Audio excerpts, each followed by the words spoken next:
Arrest, custody, police custody, judicial custody, in terms को तो आपने जरूर सुना होगा। पर क्या आप इन सब के बीच में अंतर समझते हैं या आपको लगता है कि अरेस्ट कस्टडी सेम ही है? Hello friends, welcome to our YouTube channel legal attraction. Law की बात, नो बकवास।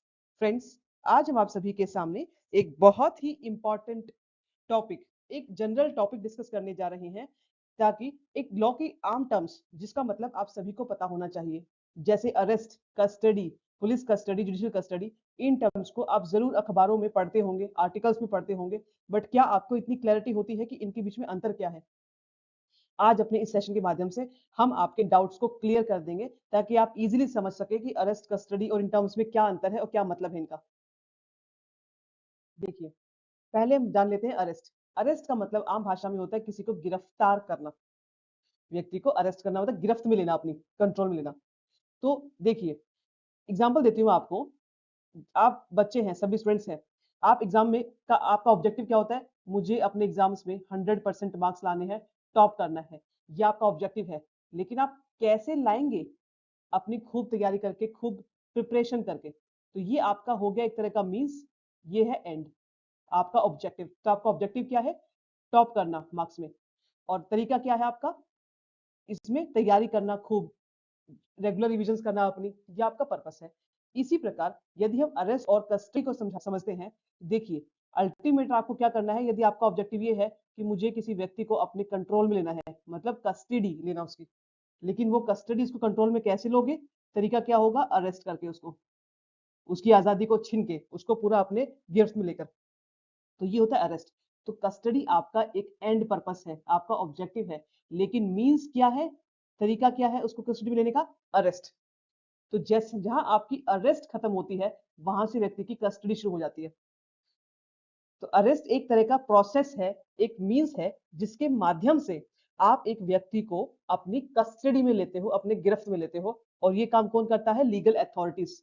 इससे अल्टीमेट क्या होता है कि आप एक व्यक्ति की आजादी छीन रहे हैं, वो अब आपके कंट्रोल में आ जाएगा। अल्टीमेट ऑब्जेक्टिव क्या है अरेस्ट करने का? ताकि जो ये व्यक्ति है, ये व्यक्ति आगे दोबारा से कोई ऑफेंस कमिट ना करे, आपको इन्वेस्टिगेशन अच्छे तरीके से हो सके, ये मेक श्योर करना।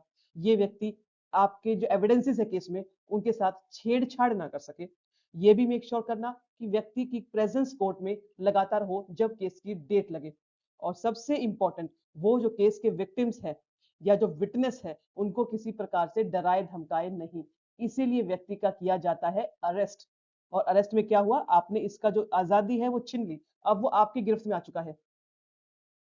तो होपफुली आपको अरेस्ट का मतलब समझ में आया होगा। तो अरेस्ट को कह सकते हैं आप एक फर्स्ट स्टेज है। जैसे ही फर्स्ट स्टेज खत्म हुई, सेकंड स्टेज शुरू हो जाती है आपकी कस्टडी की। तो ये फर्स्ट स्टेज है, ये सेकंड स्टेज है।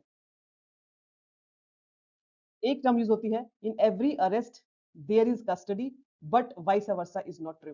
यदि आपका अल्टीमेट ऑब्जेक्टिव है किसी व्यक्ति को कस्टडी में लेना, तो कस्टडी में लेने के लिए आपको उसे अरेस्ट तो करना ही पड़ेगा।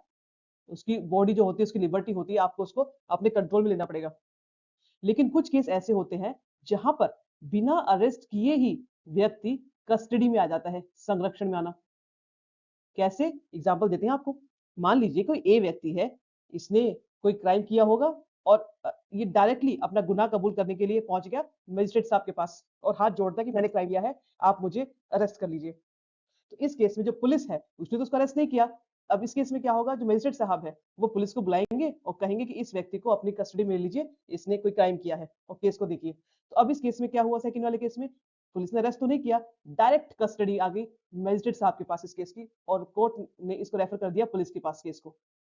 तो होपफुली आपको इस लाइन का मतलब समझ में आया होगा। इसलिए हम कहते हैं कि हर अरेस्ट में कस्टडी तो होगी, लेकिन हर कस्टडी में अरेस्ट नहीं होगा। होपफुली आपके लिए क्लियर हुआ होगा।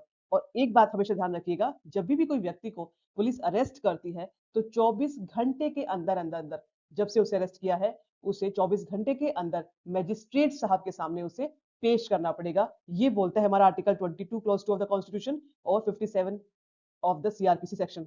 ये क्लियर करते हैं कि 24 घंटे के अंदर अंदर आपको एक एक्यूज को मजिस्ट्रेट साहब के सामने पेश करना है, जो हमारी पुलिस अथॉरिटीज है उनको। अब देखिए, कस्टडी। कस्टडी का मतलब होता है हिरासत में लेना अपनी। मतलब आपने एक व्यक्ति का जो चार्ज है, वो अपने कंट्रोल में ले लिया है, अब व्यक्ति आपके कंट्रोल में है, आपके कंट्रोल से बाहर नहीं है, वो उसकी आजादी बिल्कुल अब खत्म हो चुकी है। तो व्यक्ति की कस्टडी मतलब हिरासत में लिया। अब व्यक्ति की कस्टडी या तो पुलिस कस्टडी हो सकती है या जुडिशियल कस्टडी। पुलिस कस्टडी मतलब व्यक्ति अब पुलिस के संरक्षण में है, पुलिस की हिरासत में है।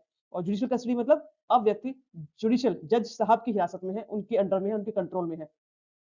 डिसाइड कौन करेगा कि व्यक्ति को कहाँ भेजना है, पुलिस कस्टडी या जुडिशियल कस्टडी? ये डिसाइड करेंगे हमारे मजिस्ट्रेट साहब। वो डिसाइड करते हैं कि एक व्यक्ति को हमें कहाँ रेफर करना है, भेजना है, पुलिस कस्टडी या फिर जुडिशियल कस्टडी। तो ये अथॉरिटी है डिसाइड करने वाली। समझते हैं पुलिस कस्टडी जुडिशियल कस्टडी में आपस में अंतर क्या होता है। देखिए, पहले हम जानते हैं कि पुलिस कस्टडी में क्या होता है। पुलिस कस्टडी नाम से पता लगता है आपको, मतलब पुलिस की हिरासत में आना। इसमें पूरा कंट्रोल व्यक्ति का पुलिस के पास होता है। व्यक्ति को हम रखते हैं पुलिस लॉकअप, जो पुलिस लॉकअप होते हैं, थाने होते हैं, वहां पर रखा जाता है उसको। पर्पस क्या होता है, क्यों पुलिस कस्टडी में एक भेजा जाता है एक्यूज को? ताकि पुलिस केस की इंटेरोगेशन कर सके, उससे पूछताछ कर सके और केस को सुलझा सके। और ये क्वेश्चन ये होता है कि आखिर कब एक व्यक्ति को पुलिस कस्टडी में भेजा जाता है और क्यों? जब जो पुलिस है, हमारे इंस्पेक्टर साहब है, वो मजिस्ट्रेट साहब से रिक्वेस्ट करते हैं कि इस केस में हमें इंटेरोगेशन करनी है, आप प्लीज इसे हमें हमारी कस्टडी में सौंप दीजिए। तब मजिस्ट्रेट साहब ऑर्डर करते हैं कि व्यक्ति को पुलिस कस्टडी में भेजा जाए, केस के फैक्ट्स को देखते हुए। लेकिन यदि हम बात करें जुडिशियल कस्टडी, मतलब अब आप एक जज की हिरासत में हो, मजिस्ट्रेट साहब की हिरासत में हो, तो कंट्रोल किसका है? मजिस्ट्रेट साहब का, पूरी कोर्ट का। अब आपको कहाँ रखा जाएगा? आपको रखा जाएगा जेल में, प्रिजन में, जहां पर कि जुडिशियल सुपरविजन होता है हमेशा। पर्पस क्या है, क्यों आपको जुडिशियल कस्टडी में रखा गया है, पुलिस कस्टडी में ना रख के यहाँ पर रखा गया है? ताकि आप एविडेंसेस के साथ छेड़छाड़ ना कर सके और जो केस के विटनेस है, विक्टिम है, उनको आप डरा धमका ना सके, कोई इन्फ्लुएंस ना कर सके। और कौन डिसाइड करता है कि इसको जुडिशियल कस्टडी में रखना है और क्यों रखना है? जो मजिस्ट्रेट साहब है, वो ही केस के फैक्ट्स को देखते हुए, केस की नीड को देखते हुए जुडिशियल कस्टडी में रख सकते हैं। फिर आता है कितने टाइम लिमिट तक आप एक व्यक्ति को पुलिस कस्टडी या फिर जुडिशियल कस्टडी में रख सकते हैं। आपने सुना होगा किसी न्यूज में कि एक व्यक्ति को 15 दिन की पुलिस हिरासत में भेजा गया, एक व्यक्ति को 10 दिन की पुलिस हिरासत में भेजा गया। तो एक व्यक्ति को मैक्सिमम 15 डेज तक ही आप एक व्यक्ति को पुलिस कस्टडी, पुलिस की हिरासत में रख सकते हो। लेकिन यदि बात करें जुडिशियल कस्टडी की, उस केस में 60 डेज या फिर 90 डेज एज द केस में भी। यदि व्यक्ति ने ऐसा कोई क्राइम किया है जिसकी सजा 10 साल से ऊपर है या लाइफ इंप्रिजनमेंट है, डेथ है, तो आप उसको 90 डेज तक जुडिशियल कस्टडी में रख सकते हैं, क्योंकि उसने कोई सीरियस ऑफेंस किया है। यदि और कोई ऑफेंस किया है तो 60 डेज तक। लेकिन अगर मान लीजिए उसने 90 डेज पूरे कर लिए, जुडिशियल कस्टडी में रह चुका है, अब आगे क्या? तो यदि कोर्ट को लगता है फैक्ट्स को देखते हुए, तो कोर्ट चाहे तो उसको बेल ग्रांट सकता है, बेल ग्रांट कर सकता है as per the facts of the case. फिर देखिए, पुलिस कस्टडी में तो पुलिस आसानी से व्यक्ति से पूछताछ कर सकती है, सब क्वेश्चंस पूछ सकती है। लेकिन जब व्यक्ति जुडिशियल कस्टडी में है, जज साहब के कस्टडी में है, तब क्या पुलिस उसे पूछताछ कर सकती है? आंसर है नहीं। पहले आपको, जो पुलिस साहब है, उनको कोर्ट की परमिशन लेनी पड़ेगी, उसी के बाद आप उस व्यक्ति से पूछताछ कर सकते हैं कोर्ट की परमिशन से। अब दो टर्म्स और होती हैं, पुलिस कस्टडी और जुडिशियल कस्टडी। आखिर इन दो टर्म्स में क्या होता होगा? सॉरी, पुलिस रिमांड और पुलिस कस्टडी, इन दो टर्म्स में क्या अंतर है? देखिए, रिमांड मतलब किसी चीज को वापस भेजना। मान लीजिए कोई केस है, सुपीरियर ऊपर वाली कोर्ट के पास केस पहुंच गया, नीचे वाली अदालत से ऊपर वाली केस के पास, कोर्ट के पास। हम कहेंगे कि, और यदि कोर्ट को लगता है कि केस ऐसा है कि केस को वापस नीचे वाली अदालत के पास भेजना है, तो वापस भेजना मतलब रिमांड करना, उसको रीबैक करना, वापस से भेज देना। मान लीजिए पुलिस है, वो व्यक्ति को क्राइम किया है, उसको पकड़ के ले आई मजिस्ट्रेट साहब के पास, और मजिस्ट्रेट साहब ने पुलिस को सुनते हुए, उनके फैक्ट्स को सुनते हुए, बात को सुनते हुए, व्यक्ति को भेज दिया वापस पुलिस के पास कि आप वापस पुलिस कस्टडी में जाओ। तो वापस मतलब होता रिमांड करना, रीबैक, पुलिस के पास वापस भेजना। और पुलिस कस्टडी मतलब पुलिस हिरासत में आपने व्यक्ति को भेज दिया। अब करते हैं दो टर्म्स में अंतर, डिटेंशन और अरेस्ट। आपने ये टर्म भी जरूर सुना होगा कि डिटेंशन क्या होता है और अरेस्ट में क्या अंतर है। देखिए, डिटेंशन मतलब किसी व्यक्ति को डिटेन करना, अपने पास, अपने कंट्रोल में रखना किसी व्यक्ति को, उसकी आजादी, लिबर्टी को आप छीन रहे हैं, व्यक्ति आपके कंट्रोल में है। लेकिन डिटेंशन करने का ऑब्जेक्टिव क्या है, ये देखिए। कहीं ना कहीं अरेस्ट में भी क्या होता है, आप व्यक्ति की आजादी छीनते हैं, व्यक्ति आपके कंट्रोल में होता है। डिटेंशन में भी व्यक्ति आपके कंट्रोल में है, लेकिन इसका ऑब्जेक्टिव क्या है? ताकि व्यक्ति फ्यूचर में कोई क्राइम ना कर सके। मान लीजिए, एग्जाम्पल के लिए, पुलिस को कहीं से ये जानकारी मिल गई कि ये व्यक्ति क्राइम करने वाला है, कहीं से टिप मिली, कहीं से इंफॉर्मेशन मिली कि ये कोई बड़ा क्राइम करने वाला है, तो उस क्राइम को रोकने के लिए, ताकि वो क्राइम हो ना सके, इसीलिए पुलिस उस व्यक्ति को वहीं की वहीं पुलिस थाने में ले आते, डिटेन कर लेती है। या फिर कभी-कभी होता है कि कहीं की रैलीज़ हो रही होती है, बच्चे प्रोटेस्ट करते हैं और कुछ लीडर्स वहाँ पर आ जाते हैं। तो पुलिस कभी-कभी ऐसे पॉलिटिकल लीडर्स को भी उठा लेती है और ले जाती है पुलिस थाने। पर्पज़ क्या है? अरेस्ट नहीं किया है, उन्हें डिटेन किया है, ताकि कोई फ्यूचर में ऐसा ना हो सके उस प्रोटेस्ट के दौरान कोई दंगा भड़क जाए, कोई बड़ा क्राइम हो जाए उस टाइम पे। उसे रोकने के लिए पुलिस उन्हें डिटेन करती है, फ्यूचर क्राइम को रोकने के लिए। अरेस्ट का मतलब क्या होता है कि व्यक्ति ने कोई क्राइम किया है, अब उसके खिलाफ इन्वेस्टिगेशन होगी केस की और केस डिसाइड होगा।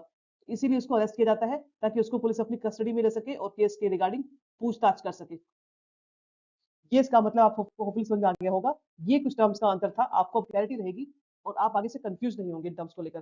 थैंक यू फ्रेंड्स, आपको यदि हमारा सेशन अच्छा लगा हो, तो आप इस पे ज़रूर लाइक, शेयर, सब्सक्राइब कर सकते हैं और अपनी फैमिली के साथ भी इसे ज़रूर शेयर करिए और आपको यदि कोई भी डाउट हो इस टॉपिक के ऊपर, आप हमें कमेंट सेक्शन के माध्यम से अपना डाउट क्लियर कर सकते हैं। Thank you.